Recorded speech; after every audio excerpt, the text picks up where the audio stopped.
कृति 18 अप्रैल 1971 की अव्यक्त मुरली है। मुरली की हेडिंग है मन के भावों को जानने की विधि तथा फायदे। मन के भावों को जानने की विधि तथा फायदे। सभी जो भी यहाँ बैठे हैं सभी मनमना भाव की स्थिति में स्थित हो। जो स्वयं मनमना भाव की स्थिति में स्थित है वो औरों के मन के भाव को जान सकते हैं। कोई भी व्यक्ति आपके सामने आए तो मनमना भाव की स्थिति में स्थित होकर उसके मन के भाव को स्पष्ट समझ सकते हो, क्योंकि जब मनमना भाव की स्थिति सूक्ष्म स्थिति बन जाती है तो सूक्ष्म स्थिति और सूक्ष्म भाव को समझ सकते हैं। तो यह प्रैक्टिस अनुभव में आती जाती है। बोल भले क्या भी हो, लेकिन भाव किसका क्या है उसको जानने का अभ्यास करते जाओ। जब किसके मन के भाव को समझते जाएंगे तो इससे रिजल्ट क्या होगी? हर एक के मन के भाव को समझने से उनकी जो चाहना है अथवा प्राप्ति की इच्छा है उसको वही मिलने से क्या होगा?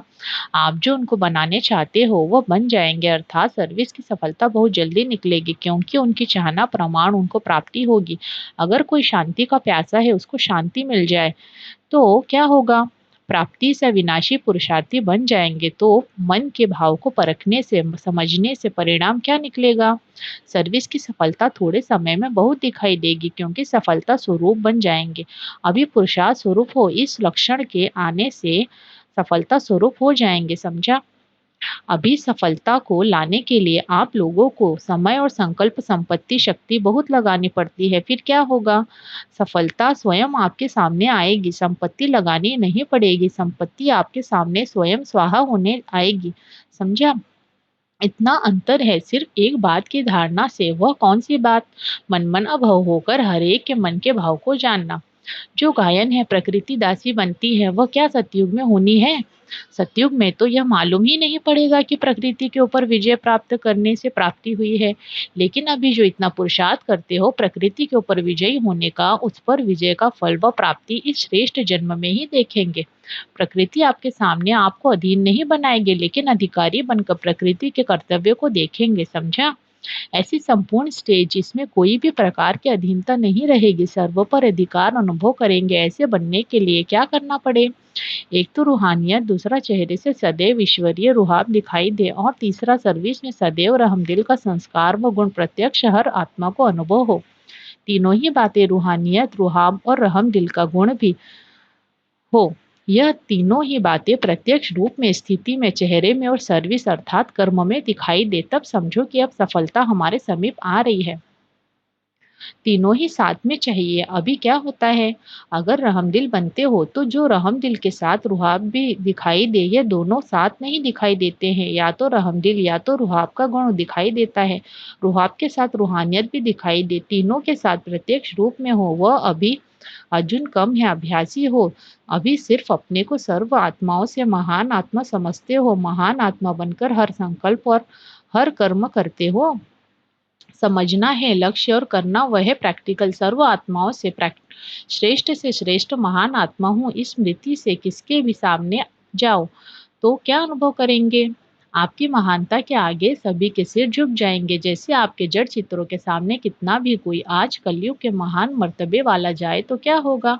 सिर झुकाएंगे। जब चित्रों के आगे सिर झुक जाता है तो क्या चैतन्य चरित्रवान सर्व गुणों में बाप समान चैतन्य मूर्ति के सामने सिर नहीं झुकाएंगे? या समझते हो कि यह रिजल्ट भविष्य की है, अभी होना है? कब? अंत में भी कितना समय पड़ा है?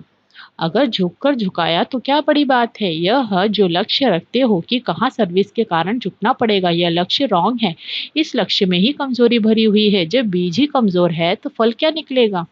कोई भी नई स्थापना करने वाला यह नहीं सोचता कि कुछ झुक करके करना है। जब आत्माएं भी झुकाने का लक्ष्य रखकर कईयों को अपने आगे झुका कर दिखाती हैं, इसकी भेंट में देखो ये स्थापना का कार्य कितना ऊंच है और किसकी मत पर है। उसके आगे सर्व आत्माओं को झुकना है, यह लक्ष्य रखकर, यह ईश्वरीय रुहाब धारण कर किसके भी सामने जाओ तो देखो रिजल्ट क्या निकलती है।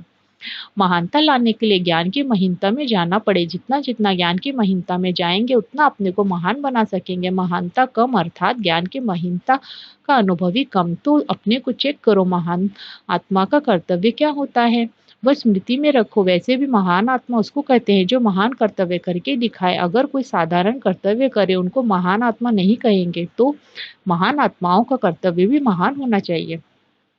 सारे दिन की दिनचर्या में ये चेक करो कि महान आत्मा होने के नाते से सारे दिन के अंदर आज कौन-सा महान कर्तव्य किया? महादानी बने, वैसे भी महान आत्माओं का कर्तव्य दान पुण्य होता है, तो यह सभी से महान आत्माएँ कहलाने वाले हैं। तो आज सारे दिन में कितनों को दान किया और कौन-सा दान किया? जैसे महान आत्माओं का भोजन, खान-पान आदि महान होता है, वैसे देखना है आज हमारी बुद्धि का भोजन महान रहा, शुद्ध भोजन स्वीकार किया। जैसे देखो महान आत्मा कहलाने वाले अशुद्ध भोजन स्वीकार करते हैं, तो उनको देख कर के सभी क्या कहते हैं? कहेंगे ये महान आत्मा है। तो अपने को आप ही चेक करो कि आज हमने बुद्धि द्वारा कौन से अशुद्ध संकल्प का भोजन तो नहीं पान किया है। महान आत्माओं का आहार विहार यही तो देखा जाता है। तो आज सारे दिन में बुद्धि का आहार कौन सा रहा? अगर कोई अशुद्ध संकल्प विकल्प व व्यर्थ संकल्प भी बुद्धि ने ग्रहण किया तो समझना चाहिए कि आज मेरे आहार में अशुद्धि रही। जो महान आत्मा होते हैं उनके हर व्यवहार अर्थात चलन से सर्व आत्माओं को सुख का दान देने का लक्ष्य होता है। वह सुख देता और सुख लेता है। तो ऐसे अपने आप को चेक करो कि महान आत्मा के हिसाब से आज के दिन को कोई को भी दुख दिया व लिया तो नहीं। पुण्य का कार्य क्या होता है? पुण्य अर्थात किसको ऐसी चीज देना जिससे उस आत्मा से आशीर्वाद निकले, इसको कहते हैं पुण्य का कर्तव्य। जिसको सुख देंगे उसके अंदर से आपके प्रति आशीर्वाद निकलेगी, तो यह है पुण्य का काम। और मुख्य लक्षण है अहिंसा। आप सारे दिन में यह भी चेक करना कि कोई हिंसा तो नहीं की। कौन सी हिंसा होती है जिसको चेक करना है? आप जिसको चेक करना है, आप अपने को डबल अहिंसक कहलाती हो ना। मनसा में अपने संस्कारों से युद्ध भी बहुत चलती है, तो माया को मारने की हिंसा करते हो ना। युद्ध होते हुए भी इसको अहिंसा क्यों कहते हैं? क्योंकि इस युद्ध का परिणाम सुख और शांति का निकलता है। हिंसा अर्थात जिससे दुख और शांति की प्राप्ति हो, लेकिन इससे शांति और सुख की व कल्याण की प्राप्ति होती है, इसलिए इसको हिंसा नहीं कहते हैं, तो डबल अहिंसक ठहरे। तो महान आत्माओं का यह जो लक्षण गाया हुआ है वह भी देखना है। आज के सारे दिन में किसी भी प्रकार की हिंसा तो नहीं की। अगर कोई शब्द द्वारा किसकी स्थिति को डगमग कर देते हैं तो यह भी हिंसा हुई। जैसे तीर द्वारा किसको घायल करना हिंसा हुई ना, इस प्रकार अगर कोई शब्द द्वारा कोई की ईश्वरीय स्थिति को डगमग अर्थात घायल कर दिया तो यह हिंसा हुई ना।